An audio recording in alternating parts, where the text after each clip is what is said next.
జరిగిన దుర్ఘటనకి నిరసనగా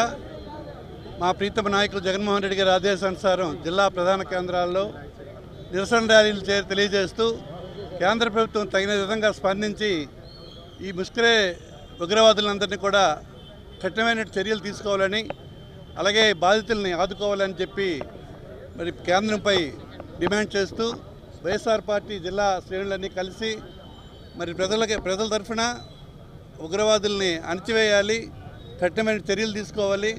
నష్టపోయినటువంటి ప్రాణాలు కోల్పోయిన 26 మంది కుటుంబాలకు కూడా కేంద్ర ప్రభుత్వం ఆదుకోవాలని చెప్పి నినాదంతో ఇవాళ వైఎస్ఆర్ పార్టీ రాష్ట్రం అంతా కూడా అన్ని జిల్లాల్లో కూడా ఈ నిరసన ర్యాలీలు చేస్తున్నాం. అందులో భాగంగా శ్రీకాకుళం జిల్లాలో కూడా వైఎస్ఆర్ పార్టీ శ్రేణులన్నీ కలిసి ఈ ర్యాలీ నిర్వహించి కఠినంగా వాళ్ళని శిక్షించాలని తెలియజేస్తున్నాం.